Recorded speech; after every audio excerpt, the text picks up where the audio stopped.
રાધે રાધે મારી YouTube family, કેમ છો બધા? મજામાં ને? તો આજે આપણે બનાવીશું દમાલું.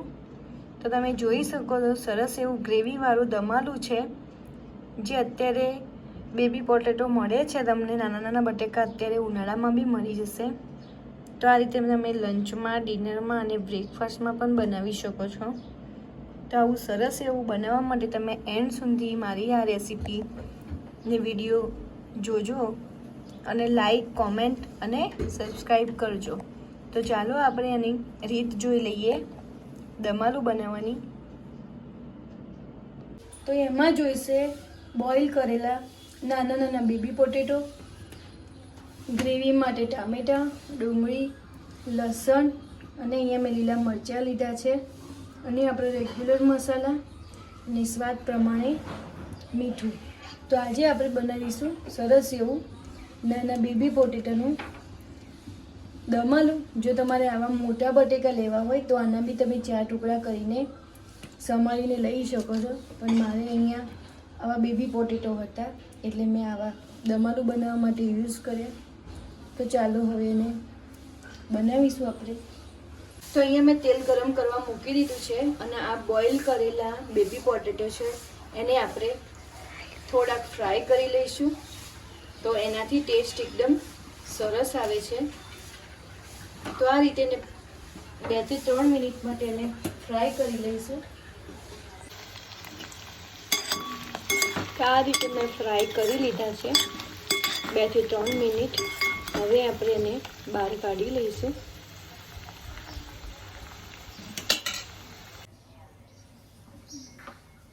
તો એ જ તેલમાં મેં થોડીક રાઈ, જીરું એડ કરીશું.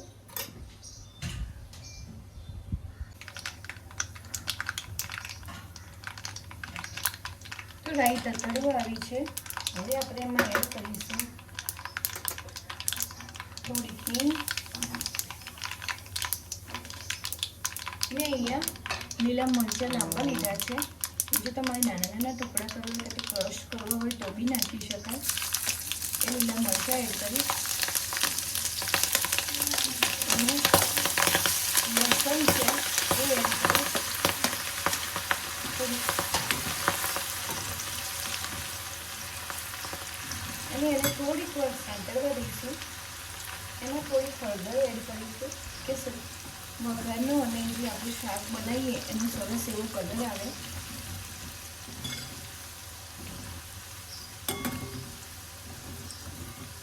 તો આ રીતે આપણે 1-2 સેકન્ડ માટે લસણને એમાં સાંતળીશું. પછી એમાં એડ કરીશું આપણે ડુંગળી.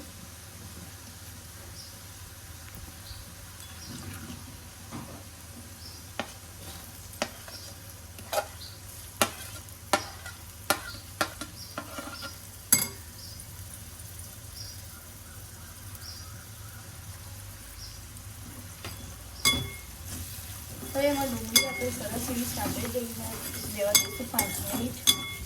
પછી આપણે ટામેટાં એડ કરીશું. તો આને 5 મિનિટ આપણે સાંતળવા દઈશું.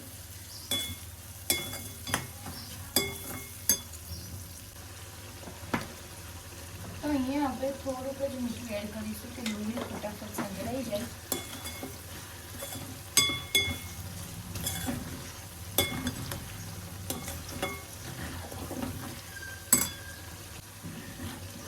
ડુંગળી સંતળાઈ ગઈ છે.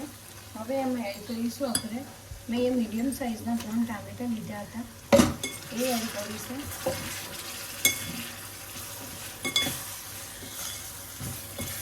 એને પણ બરોબર મિક્સ કરી દઈશું. હવે એમાં આપણે મસાલો એડ કરીશું.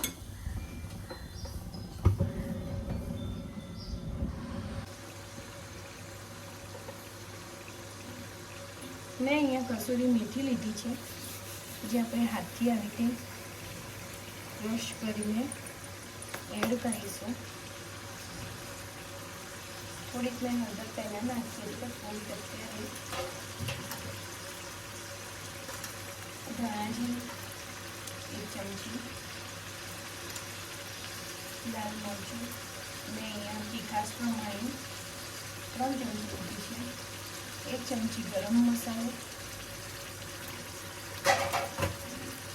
અને મીઠું પહેલાં એડ કરેલું હતું, ટેસ્ટ પ્રમાણે મીઠું. એને મિક્સ કરી લઈશું આપણે. તો આ રીતે તમે પણ દમાલું આ રીતે બનાવજો તો સરસ એવા નાના છોકરા અને મોટા છોકરા પણ ખાશે અને મજા આવશે. પરોઠા સાથે, રોટલી સાથે તમે ખાઈ શકો છો.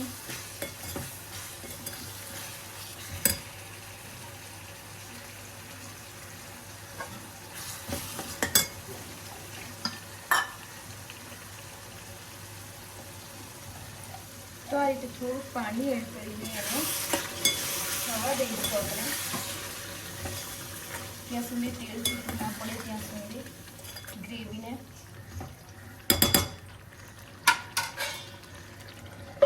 તો એને 5 મિનિટ થવા દઈશું. તો એમાં તેલ છૂટું પડી ગયું છે. હવે આપણે એને ગ્રેવી રેડી થઈ ગઈ છે. તો એમાં આપણે એડ કરીશું આપણા જે બોઇલ બેબી હતા, બેબી પોટેટો જે ફ્રાય કરેલા હતા એ એડ કરીશું.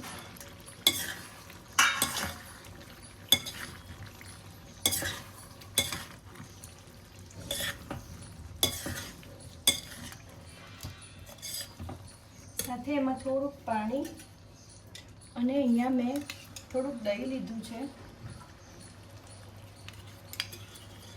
એ દહીં એડ કરીશ.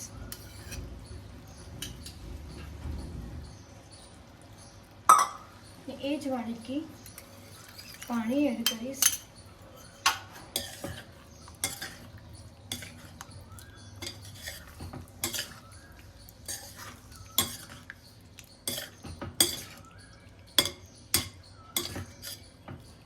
મિક્સ કરી લઈશું.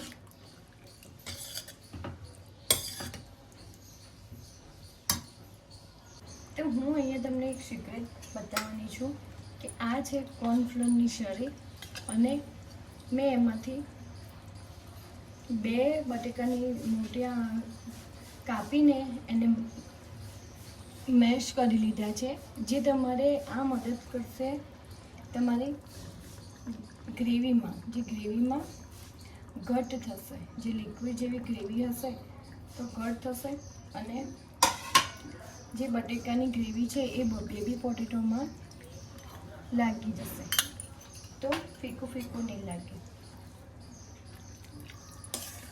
તો આ રીતે મિક્સ કરી લઈશું એમાં એડ કરીને.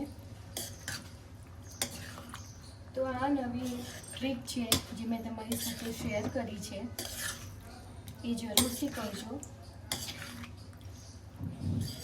હવે એને આપણે 5 થી 10 મિનિટ માટે એને ધીમા તાપે થવા દઈશું કે બધા મસાલા બેબી પોટેટોમાં એડ થઈ જાય.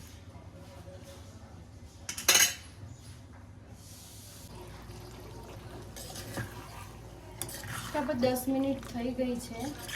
તો આપણું સરસ એવું ગ્રેવીવાળું દમાલું રેડી થઈ ગયું છે. તો આ રીતે તમે પણ બનાવજો આ ટ્રીકથી. તો સરસ એવું દમાલું તમે લંચમાં, ડિનરમાં કે ટિફિનમાં પણ બનાવી શકો છો. તો તમે જોઈ શકો છો કેવું સરસ એવું ગ્રેવીવાળું દમાલું રેડી થઈ ગયું છે. તો આ રીતે તમે પણ બનાવજો અને તમને આ રેસીપી ગમી હોય તો લાઈક, કોમેન્ટ એન્ડ સબસ્ક્રાઈબ કરજો.